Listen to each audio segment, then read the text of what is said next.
Hello everyone, this is Mambo here, welcome back, and today we're going to be taking a look at something really quite cool. As you guys know, the other day I uploaded a video about a Batman-style waterfall splitting entrance. Now if you haven't seen that video, I would highly suggest checking it out. Links to that can be found in the description, but as far as secret entrances were concerned, that was pretty damn fancy. However, it did use quite a large amount of redstone, and it took a little bit of time to build, so I thought that some of you probably wouldn't be able to justify the cost. And that is why I have come up with this much simpler design that isn't quite as fancy, but it definitely does the job. So let's take a closer look. Now the reason that this design is so much simpler than the previous is because instead of making the waterfall split around the block, it makes it disappear entirely. So if we flick this over here, you can see our waterfall ceases to exist and we get a secret entrance opening up, so then we can head on through into a secret base and do hidden bits and bobs. I don't really know what those could be, but anyway, once you're done with them, all you have to do is head back outside, flick the lever once again, and the water will flow back down. Now one thing that I will mention, this sort of goes without saying, but if you did want this to be completely hidden, of course you wouldn't be using a lever, you'd be using some form of hidden activation device, and there'll be links to those down in the description.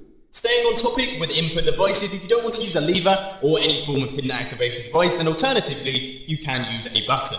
Now I would suggest using a wooden button because the pulse from these is slightly longer. All you have to do is hit it and run on through, and as you can see we make it past, the door closes up and the waterfall will return. Then if you want to get out, you just hit the button on the inside and we've got ourselves an opening and then the closing. Now that we've established that the build itself is functional, how about we pop around the back and take a look at the redstone behind this thing. And as you can see, it is extraordinarily simple. We've got 4 bits of redstone dust, 1 redstone block, 3 sticky pistons, 1 regular piston, and 4 slime blocks with a little bit of water and a few blocks thrown in for good measure. It really is one of the simplest redstone contraptions I've shown for a very long time. Every man and his dog will be able to build this one, so let's crack straight on and I'll show you how to do it.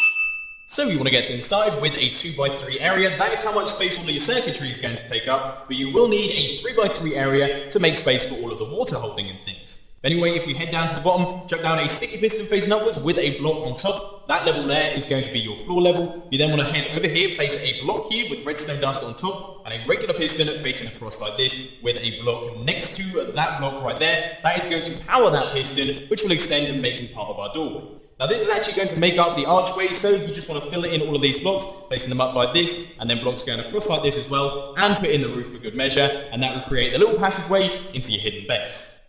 Now you want to head over to your redstone dust, place a sticky piston facing downwards with a redstone block on its face, and you should see that this sticky piston here will actually extend. But anyway, on top of that sticky piston, you want to place a piece of redstone dust, take out these 2 blocks here and place sticky pistons next to that piece of redstone dust, and then slime blocks going in this sort of formation, as well as 1 slime block down at the bottom inside the tunnel. You want to place a block on its face and then take out either side of these just like that and place a movable object here and right here as well. If you place down a lever on this block here with the redstone dust and the sticky piston underneath, you can see that we now have our secret entrance all done and dusted. We just have to place in all of the water. So you want to place blocks on top of all of these slime blocks here, and then this area is actually where the water is going to be flowing out from. So you want to place a movable object there, and a movable object right here, and a movable object there, then take out that block in the middle, and then on top of those movable objects, you can place whatever blocks you want, so I'm going to be using sandstone.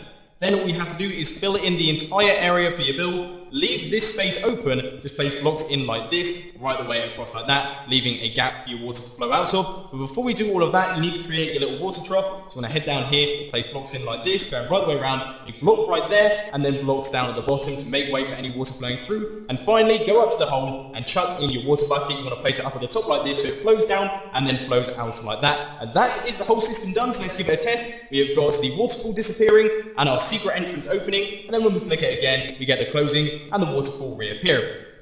So there we have it, ladies and gents. You have built yourself a simple waterfall entrance. It really wasn't that difficult, was it? There wasn't too much redstone involved. It was a nice, quick and easy project that I think looked really quite cool. But anyway, if you did enjoy this video, please be sure to hit that like button, and if you really loved it, then make sure to subscribe. But thanks for watching, guys. This has been Mambo, and I'm out. I'll see you later.